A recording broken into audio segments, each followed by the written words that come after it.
Glory, it will be ours. Now that's a message we can get behind. Those are the words that we need to hear right now, receive right now. Glory, it will be ours. Fight on to the finish and cry, glory. The path may be long and troubled, but we are going to walk on. We are going to carry on. This morning we sang together, Lift Every Voice, and sing a song of pride, perseverance, and exhortation for a world to come. This morning we honor the life and legacy of the Reverend Dr. Martin Luther King Jr. at an opportune time when the soul of our country and who we are in the world is in question and peril.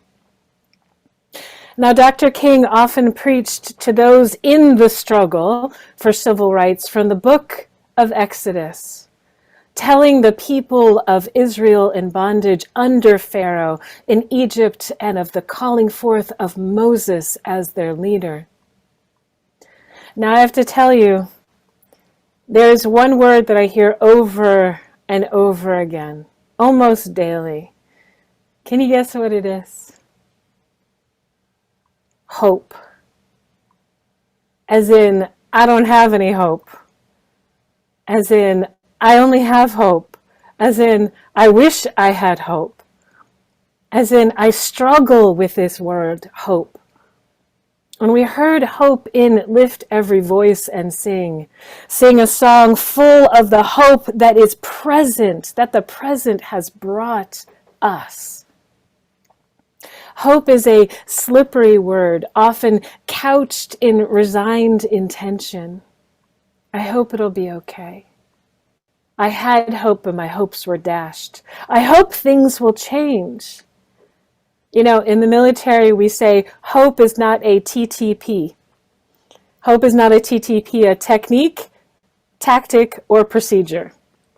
Meaning we can't just hope things are going to get better or okay. Hope is not a TTP. We must do better to be better. But the hope that Dr. King spoke to in using the biblical story of the Hebrews' liberation from Egypt and their long journey to the Promised Land is one of defiance.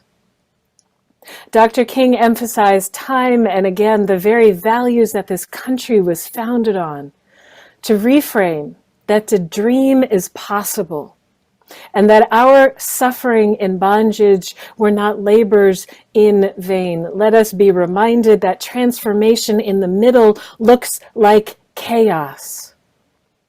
And just like Moses, who faced a despairing people, faced with doubts and fears, does that sound familiar? Dr. King had to speak of a world to come. A world that is possible. Dr. King said to us, we must accept finite disappointment, but never lose infinite hope. Yes, every day we imbibe the news and social media, often flooding us with stories of heartbreak and injustice. We must never lose infinite hope.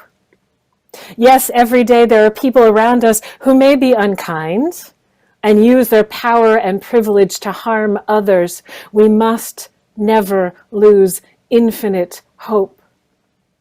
Yes, every day we fall short of our intentions and aspirations. We operate from a place of judgment and fear. We must never lose infinite hope. And just as Dr. King preached the story of Moses and his prophetic leadership, Moses was called by God to lead the people to the Promised Land.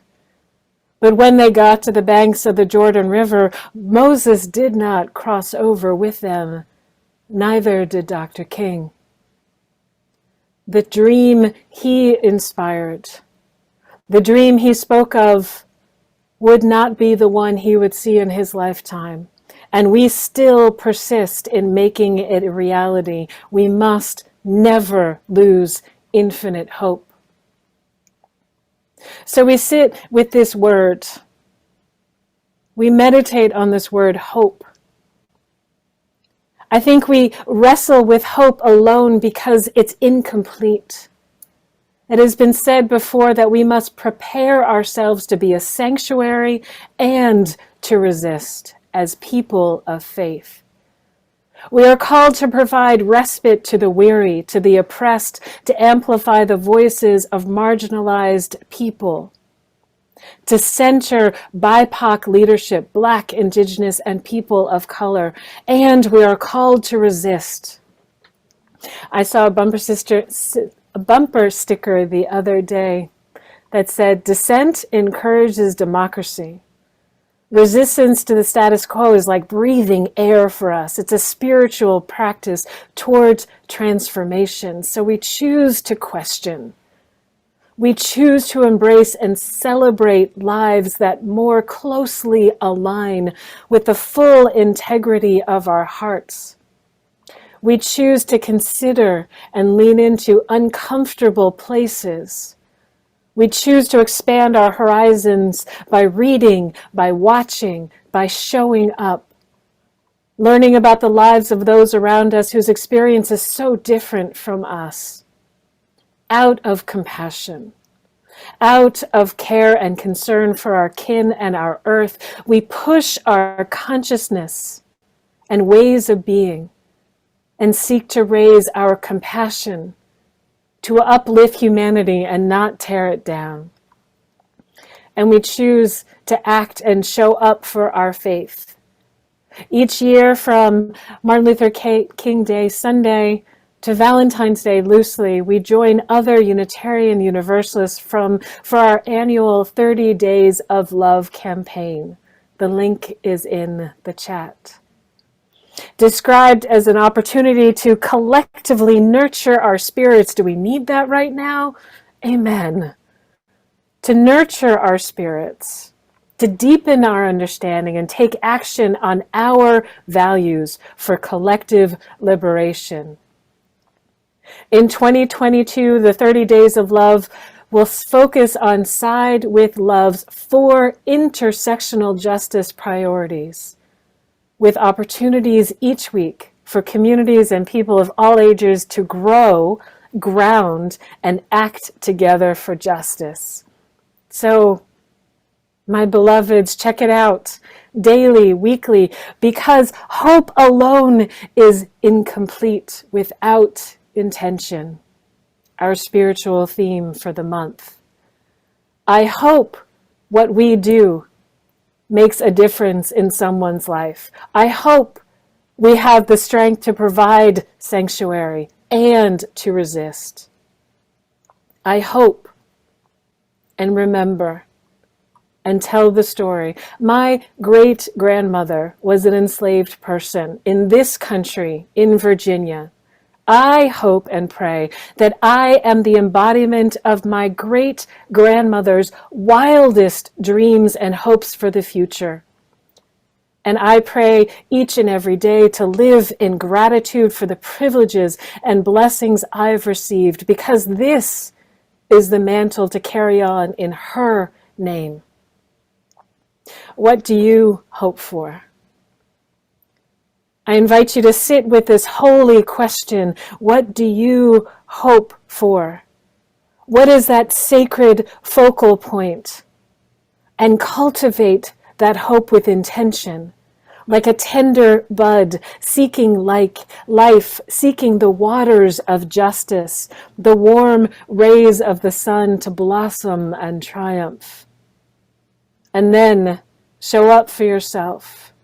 Show up for each other. Show up for our faith and our work in the world. Show up for justice. Show up for Black Lives Matter. There's another mention of the word hope in Lift Every Voice and Sing. Stony the road we trod, bitter the chastening rod, felt in the days when hope unborn had died. Yet with a steady beat, have not our weary feet come to the place for which our fathers sighed? Beloved kin, this is a time of opportunity, a time to plant seeds, that may grow and thrive in our lifetime and perhaps not. That place for which our fathers sighed, our foremothers, our forefathers, our forekin could only dream of, like my great-grandmother. A time to build coalitions across communities, to build bridges, to foment understanding, is a time to across and answer those deep spiritual callings of our heart, what it means to be a citizen of this country, a citizen of our world. A time to resist the torrents of distrust and hostility with the affirmation and the call of our faith to side with love. To live into that calling, that stamp on our heart, the spark of the divine that is within each one of us, that says, you are a child of the universe, shaped and formed to do good in the world. We must never lose infinite hope, and glory will be ours. Amen. Blessed be, and Ashe.